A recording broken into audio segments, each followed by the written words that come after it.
Chapter 8 The Potions Master. There, look! Where? Next to the tall kid with the red hair. Wearing the glasses? Did you see his face? Did you see his scar? Whispers followed Harry from the moment he left his dormitory next day. People calling outside classrooms stood on tiptoe to get a look at him. A doubled back to pass him in the corridors again, staring. Harry wished they wouldn't, because he was trying to concentrate on finding his way to classes.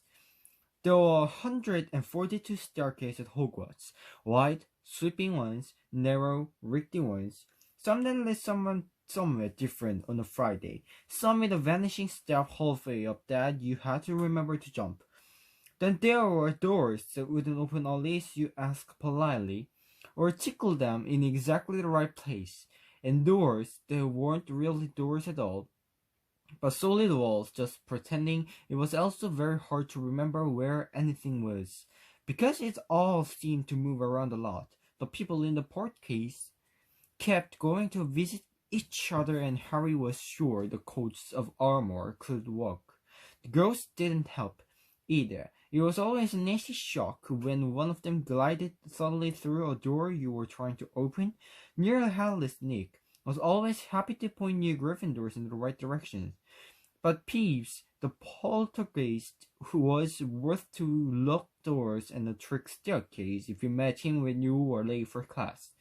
He would drop water paper baskets on your head, pull rungs from under your feet, pelt you with bits of chalk, a sneak up behind you, invisible graver nose and screech,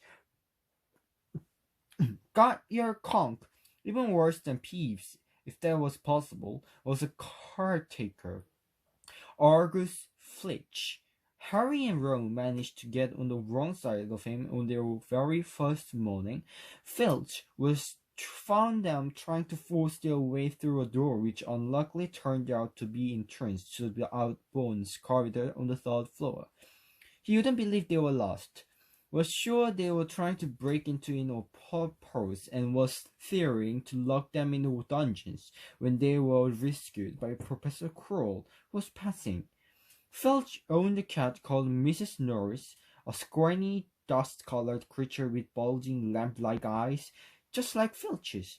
She patrolled the corridors alone, break a rule in front of her, put just one toe out of line, and she'd whisk up for Filch, who'd appear, whizzing 2 seconds later. Filch knew the secret passageways of the school better than anyone except perhaps the Weasley twins, and could pop up and suddenly at any of the ghosts. The students all hated him, and he was the direct ambition of many to give Mrs. Norris a good luck kick. And then, once you had managed to find them, there were the lessons themselves. There was not a lot more to magic, as Harry quickly found out, than waving a wand and saying a few funny words. They had to study the night skies through their telescopes every Wednesday at midnight and learn the names of different stars and the movements of the planets.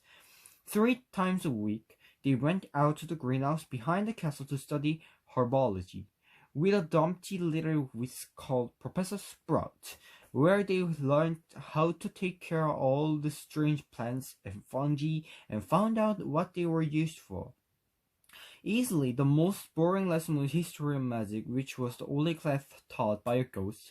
Professor Beans had been very old indeed when he had fallen asleep in front of the staff room fire and got up next morning to teach. Leaving his body behind him, Beans droned on and on while they scribed down names and dates and got Emmerich the Evil and Ulrich the Oddball mixed up. Professor Philwick, the charms teacher, was a tiny little wizard who had to stand on a pile of books to see over his desk. At the start of their first lesson, he took the register, and when he reached Harry's name, he gave an excited squeak and toppled out of sight. Professor McGonagall was again different. Harry had been quite right to think she wasn't teacher to cross, strict and clever. She gave them a talking to of the moment they had sat down in the first class. Transfiguration is some of the most complex and dangerous magic you will learn at Hogwarts, she said. Anyone messing around in my class will leave and not come back. You have been warned. Then she changed her desk into pig and back again. They were all very impressed and couldn't wait to get started, but soon realized that they weren't going to be changing the furniture into animals for a long time. After making a lot of complicated notes, they were each given a match and started trying to turn it to a needle. By the end of the lesson, only Hermione Granger had made any difference to her match.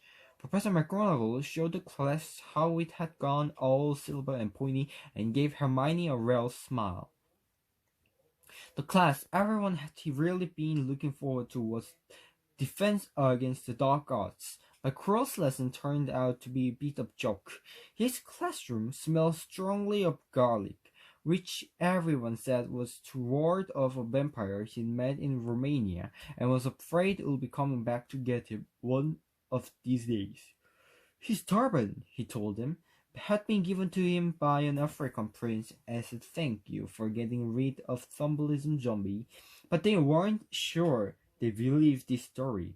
For one thing, when Seamus Flanagan asked our eagerly to hear now how Quirrell had fought off the zombie, Quirrell went pink and started talking about the weather. For another, they had noticed that a funny smell hung around the turban, and the Weasley twins insisted that it was stuffed full of garlic as well, so the Quirrell was protected wherever he went. Harry was very relieved to find out that he wasn't miles behind everyone else. Lots of people had come from Muggle families, and like him, he hadn't had any idea that there were witches and wizards. There was so much to learn that even people like Ron didn't have much of a hard start. Friday was an important day for Harry and Ron. They finally managed to find their way down to the Great Hall for breakfast without getting lost once. "What have we got today?" Harry asked Ron as he poured sugar on his porridge. "Double potions with Slytherins," said Ron. "Snape's head of Slytherin's house. They say he always favors them. We'll be able to see if it's true." "Wish McGonagall favored us," said Harry. Professor McGonagall was head of Gryffindor House, but he hadn't stopped her giving them a huge pile of homework the day before. Just then, the post arrived. Harry had got used to these by now, but it had given him a bit of shock on the first morning when about 100 owls had slowly streamed into the Great Hall during breakfast, circling the table until they saw their owner and dropping letters and packages on their laps. Hedwig hadn't brought Harry anything to so far. She sometimes flew in to nibble his ear and have bit of toast before going off to sleep in the alley with the other school owls. This morning, however, she fluttered down between the marmalade and the sugar bowl and dropped the note onto Harry's plate. Harry tore it open at once. "Dear Harry," it said in a very untidy scroll, "I know you get Friday afternoons off, so would you like to come and have a cup of tea with me around 3? I want to hear all about your first week. Send us an answer back with Hagrid." Harry borrowed Ron's quill, scribed "Yes, please, you see you later" on the back of the note, and sent Hedwig off again. It was lucky of the note and sent It was lucky that Harry had tea with Hagrid to look forward to, because the potions lesson turned out to be the worst thing that had happened to him so far. At the start of term banquet, Harry had got the idea that Professor Snape disliked him, but at the end, on the first potions lesson, he knew he'd been wrong. Snape didn't dislike Harry, he hated him. Potion lessons took place down in one of the dungeons. It was colder here than up in the main castle, and would have been quite creepy enough without pickled animals floating in glass jars all around the walls. Snape, like Flitwick, stared the class by taking the register, and like Flitwick, he paused at Harry's name. "Ah, yes," he said softly. "Harry Potter, our new celebrity." Draco Malfoy and his friends Grape and Goyle snickered behind their hands. Snape finished calling the names and looked up the class. His eyes were black like Hagrid's, but they had none of Hagrid's warmth. They were cold and empty, and made you think of dark tunnels. You are here to learn the subtle science and exact art of potion making, he began. He spoke in barely more than a whisper, but they caught every word. Like Professor McGonagall, Snape had the gift of keeping a class silent without effort. As there is a little foolish one waving here, many of you will hardly believe this is a magic. I don't expect you will really understand the beauty of the softly simmering cauldron with its charming fumes, the delicate power of liquids that creep through human veins, bewitching the mind, enshrining the sense. I can teach you how to bottle fame, brew glory, even stop death. If you aren't as big a bunch of thunderheads as I usually have to teach. More silence followed the little speech. Harry and Ron exchanged looks with raised eyebrows. Hermione Granger was on the edge of her seat and looked disappointed to start probing that she wasn't a thunderhead. Potter, said Snape suddenly. What would I give if I added powdered roof and of asphodel to an infusion of wormwood? Powdered of what to an infusion of what? Harry glanced at Ron, who looked as stumped as he was. Hermione's hand had shot into the air. I don't know, sir, said Harry. Snape's lip curled into a sneer. Frame theories and everything. Harry ignored Hermione's hand. Let's try again, Potter. Where would you look if I told you to find me a bezoar? Hermione stretched her hand as high into the air as it would go without her leaving her seat. Harry didn't have the faintest idea what a bezoar is. He tried not to look at Malfoy, Crabbe, and Goyle, who were shaking with laughter. I don't know, sir. Thought you wouldn't open a book before coming, Potter. Harry forced him to keep looking straight into those cold eyes. He had looked through his books as usually. He did Snape expect him to remember everything in 1,000 magical herbs and fungi? Snape was still ignoring Hermione's quivering hand. What is the difference, Potter, between Moonshook and Wolfbane? Things.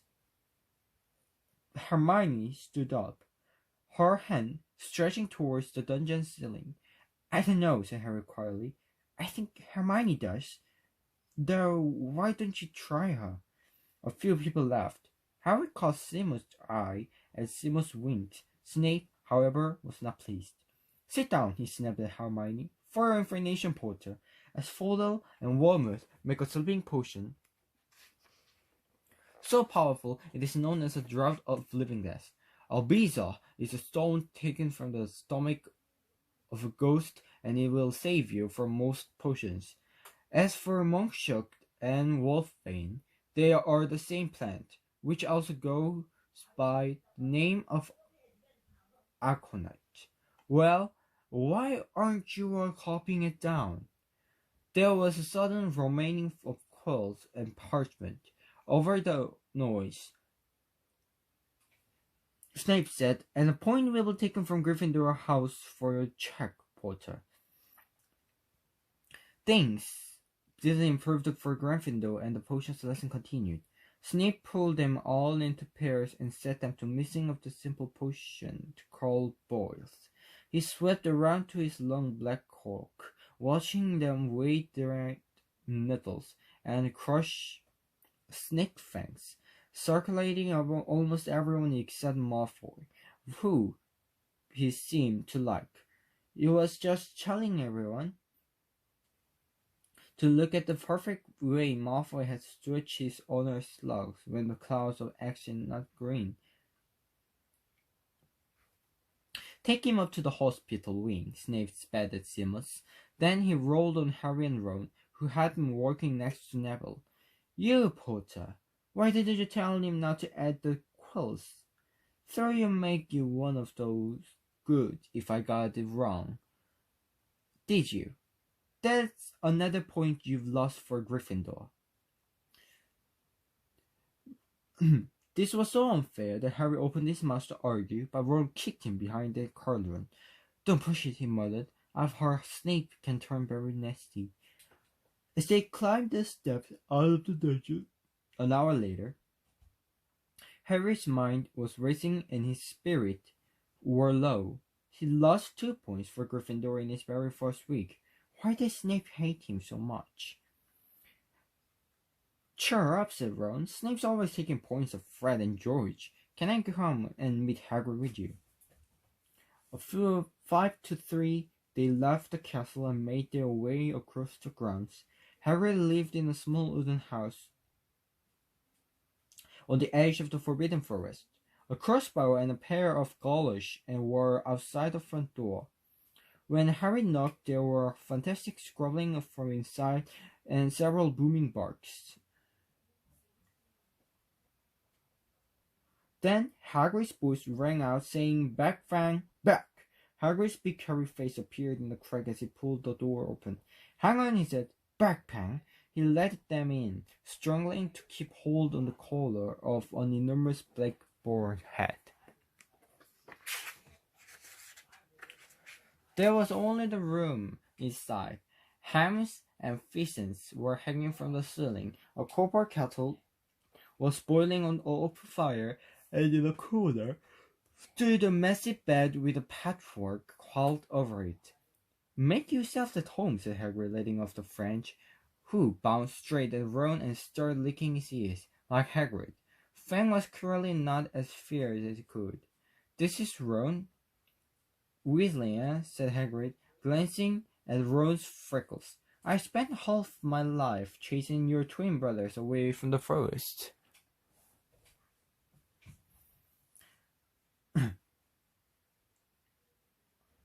The rock cakes almost broke their teeth, but Harry had Ron pretend to be enjoying them as they told Hagrid all about their first lessons. Fang rested his head on Harry's knee and drooled all over his robes. Harry and Ron were delighted to hear Hagrid call Filch the old git. As for the cat, Miss Norris, I didn't introduce her to Fang sometime. Do you know? Every time I got up their house school, she follows me everywhere. Can't get rid of her Filch. Push her up to it. Harry told Hagrid about Snape's lessons. Hagrid liked Ron's.